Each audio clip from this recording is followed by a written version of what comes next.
Man United, blood, I don't even know how I'm saying this. Man United 2, yeah? Brentford 1, rescued. Talk to me. DJ, what you saying to me? Yo, I'm not going to lie. I don't even know how we've done that, KG. It's like, mad. It's mad because in that game, we had a couple of chances, just kind of soft chances, but there was nothing clear cut where we could say that this team was going to pull that out of the bag. Yeah. Like even getting a point looked like it wasn't going to happen. Do you know what I mean? But look, man, you bring McTominay out from the cold, and it's a risky decision by Ten Hag if you think about it, because McTominay's not really known for he can attack, but he's known for scoring goals. Yeah, he's known for scoring goals. I hear that, but it's not his game, innit? So, but it worked, innit? Like, it's crazy. Like, I'm not gonna lie. Like, emotionally in that game, I was just like feeling down. I was annoyed. I was pissed off or whatever. But then we scored McTominay scores 2 injury time goals. You called it. That's down to you. No, I don't know what I'm doing. I don't know what I'm doing. I don't want to take no credit, bro. Why is watching Man United such an emotional roller coaster, bro? Yeah, man. If you look at the history of the club, man, you'll know, bro. Like, it is an emotional thing because, there's times where we've literally saved games just like that. And it's what we was known for. But it's kind of, that would only happen like once in a blue moon when you really needed it. But, bro, like, let's keep it real. Pure pain in that game from the first minute. Pure pain in that game from the first minute. There were some things from Ten Hag that I did like in terms of just his man management. I liked certain things. We'll probably get into it in a sec. But, yeah, man, the game was painful from the beginning. And just to then just win in the way we did, I couldn't believe it. The second goal, I couldn't believe it, bro. I was literally sat there in shock, bro. I was like, what? I said, if we score, I'm going to celebrate like a crackhead. I remember saying that, and then after I was like, I don't even know, because we get a free kick or something. Yeah, the last one's like a free kick. A mad free kick, just kind of dumped it into the box, and just saw what happened. Yeah, man, like, big up to Scott McTominay, man. You know what I mean? He ain't come out and said anything about our manager. Yeah. He hasn't fussed or, kicked up a fuss or nothing like that.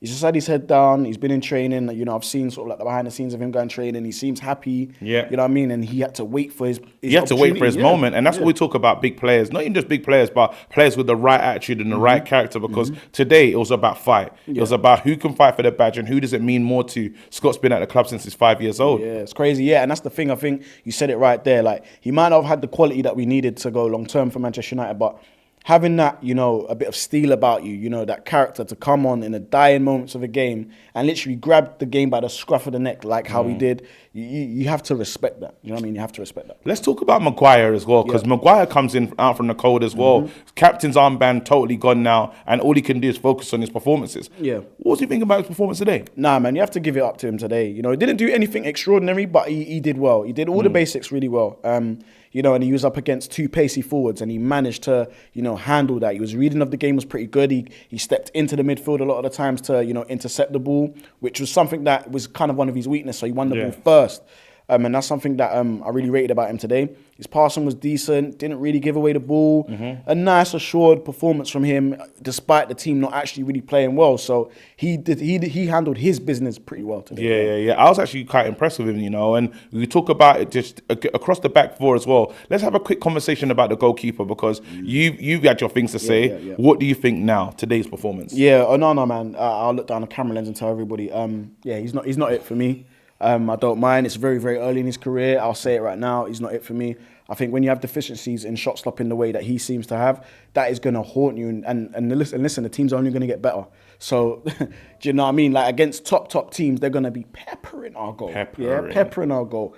And, where we had the previous keeper, I won't say names just for argument's sake, where we had the previous keeper that was single-handedly against the big teams, keeping us in matches, it's one of those things where, Onana has.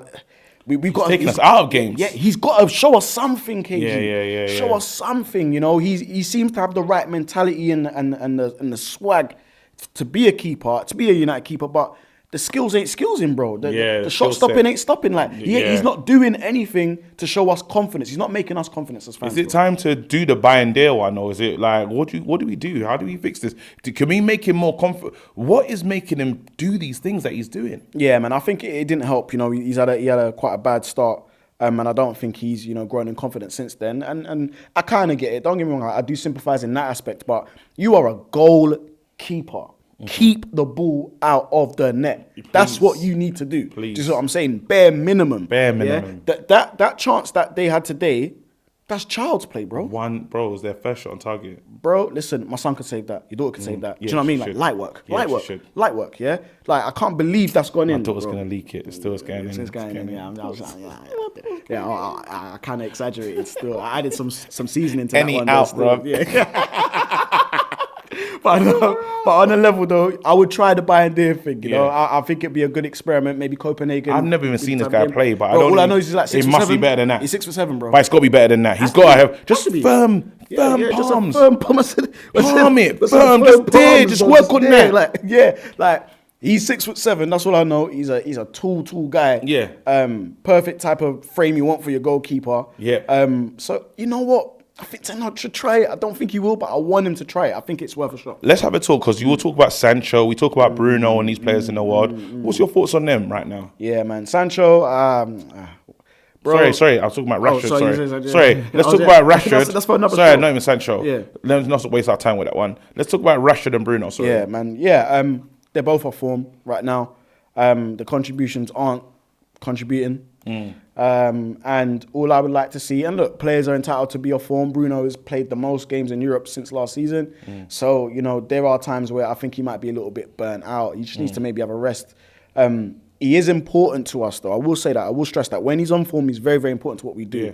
But I think to keep the same energy throughout the team, because this is where people will start turning on the manager, is if Bruno plays 3, 4, 5 games in a row and he's having stinkers, he needs to be benched. Yeah. And so does Rashford. And now, and what I was going to say before was when we was talking about Ten Hag, you know, doing man management, we're seeing that today. Again, Marcus Rashford, he comes off in the 62nd minute. That's crazy. That's early. For the main guy. For the main man, big contract, you know. That's early. Top goal scorer last season.